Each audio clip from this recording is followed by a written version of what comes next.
What if I told you all of these images were made with a disposable camera?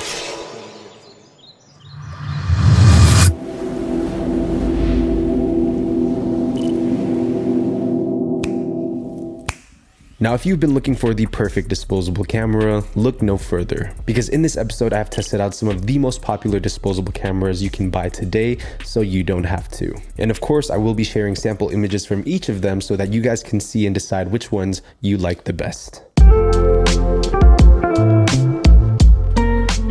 Now, even with modern camera technology improving, the world of photography is seeing a huge influx of new photographers looking to embrace the look of film photography. And one of the best ways to achieve that look is through disposable cameras. Okay, now hear me out. Despite owning several other 35mm film cameras, there is a time and place for a disposable. Especially if I'm going to be going out and I don't want to damage any of my nicer cameras, or maybe I just want to have something that is lightweight and fun so I could document moments with my friends, my family. Disposable camera is the perfect pocket companion that's going to allow me to get that film look without any of the hassle of bringing on extra additional gear. Now these days, disposable cameras have evolved. You still have your standard drugstore, Fuji and Kodak disposables you can get, but we're also seeing a new wave of disposable cameras hit the market that can get you a very distinctive film look. Now in this particular test, we have 8 different cameras. We have 2 black and white, 4 color, as well as 2 specialty film cameras. Now as for the black and white, I went with the 2 most popular options, the Ilford HP5 disposable, as well as the Kodak Tri-X disposable. For color, we have Ilfo color. We also have a Lomography 400 disposable, as well as the very popular Fujifilm disposable camera and the Kodak FunSaver. And lastly, for our 2 specialty cameras, we have the Amber Tungsten, as well as the Amber Spark. Now these 2 disposables are actually really cool because they're loaded with motion picture film, which will give you a much more stylized look, way different than you would get from a standard color disposable. Now after testing out all 8 of these disposables after the last 2 months, there's really only 2 that I actually really liked, and I will be sharing that later on in this video, but for now, let's compare the results.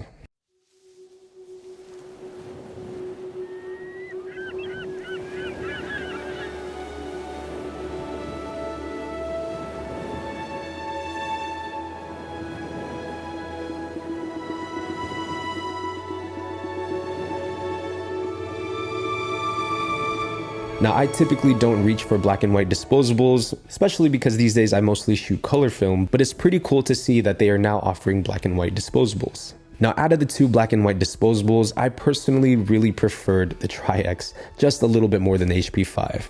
HP5 gave a really nice kind of flat black and white look, which I think is a good look for everyday photography. But with the Tri-X, it seemed like it just had a lot more contrast to it, a little bit more punch, and overall, I think the images just looked a lot better than the ones from the HP5. Now, I did notice a little bit more vignetting with the Kodak Tri-X disposable, as you can see in the top corners from each of these frames. Now, before we move on to color, it's very important to note that getting good results with disposable cameras has to do with a lot about knowing the limitations of your disposable. Now, on the flip side, in order to get good results from your disposable camera, you also need to send your film to a professional, high-quality photo lab that specializes in developing film. Which leads me into the sponsor for this episode, which are the good folks over at the Darkroom Lab. The Darkroom Lab is a traditional dip and dunk lab that specializes in C41, E6 slide film, true black and white, and of course, single-use disposable cameras. Now, I personally have been using the Darkroom Lab now for over 5 or 6 years, and the quality and consistency is what keeps me coming back. They cover a wide variety of different shooting formats and have options for standard, enhanced, or even super scans in case you want higher resolution scans for printing. More importantly, they also recycle all of the different aspects of these disposable cameras, which is something that I personally can really appreciate. Definitely check out the Darkroom Lab by heading over to the website thedarkroomlab.com, or download their mobile app where you can place orders, download your scans directly, as well as archive your photographs. Huge thank you to the Darkroom Lab for sponsoring this video.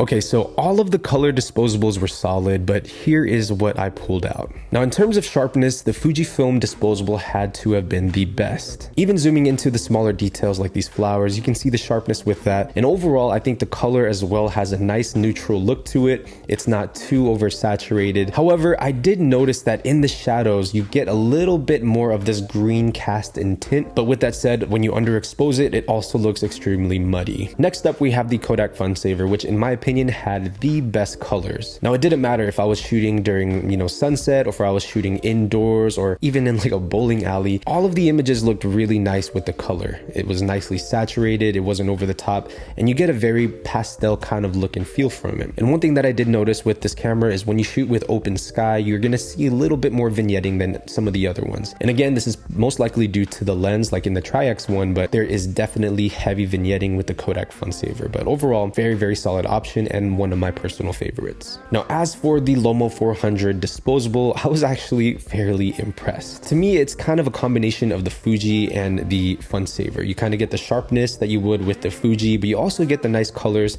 that you would get with a Kodak Funsaver. But one really interesting thing with this camera are the little filters that you can put over the flash. It's there if you want it, and it gives you a really interesting look. It definitely works. Like as you can see in this image here, where I'm trying to take a portrait of myself through a mirror, there is just like this purple tint to the image, and that was from the purple filter. And lastly, we have the Ilfo color disposable, which threw me off so bad because when I think of Ilford, I think of black and white. But to my surprise, the Ilfo color performed pretty well. And out of all of the different cameras on this particular contrasty scene, the Ilfo color performed the best. Like you can see in the highlights there, it's nicely retained, but also in the shadows, there's some nice midtones in there that you don't really get from some of the other disposable. But of course, vignetting was also an issue in this, and I think if you shoot a disposable camera, you're gonna have to just accept that vignetting is part of the look. Most definitely, I would recommend the Ilfo color disposable camera. Now, this is what I really wanted to see and test out for myself, because prior to this testing, I have never even heard of any of these cameras. So we have the Amber Spark, and we also have the Amber Tungsten. Now, starting off with the Amber Spark, I'm not sure if I got a bad copy, but it seemed like a lot of my images were very, very underexposed. But we also have to remember this is a motion picture film disposable camera. And with that said, it did give me really, really nice deep colors. This is for sure not your clinical kind of disposable where you're gonna get natural colors. It's a very stylized look. And this is best represented by how the images look in different lighting situations. Like in the daylight, a little bit of more of a muted look to your images. And then when you shoot it in more contrasty scenes or like in the sunset, it kind of illuminates all of the different colors, intensifies it. But this is a very, very nice look, and it screams film photography, especially with all the different light leaks. Now, as for the Amber Tungsten, I actually preferred this one over the Spark.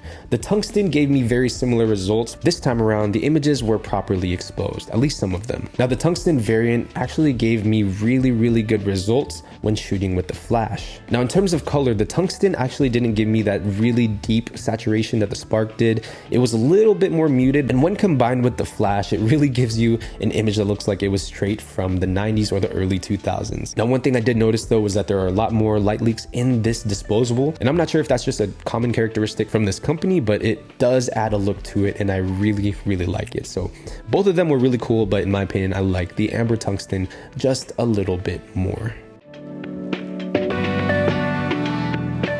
Now, I mentioned at the start of this video, there were two that I personally really, really liked.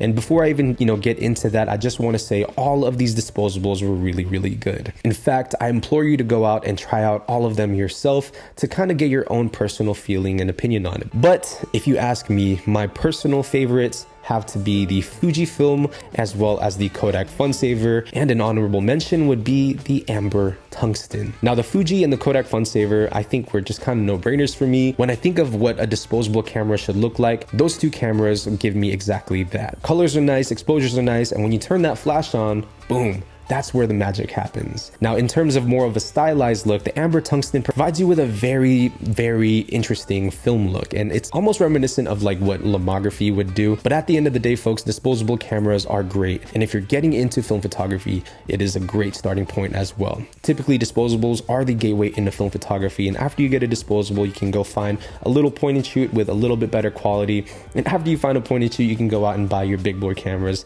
and the rest is history. And if you just want to make images that look like film, disposables are the way to go. That's gonna wrap it up for me. Thank you guys for watching this episode, and I will see you guys in the next one. As always, Minolta Gang.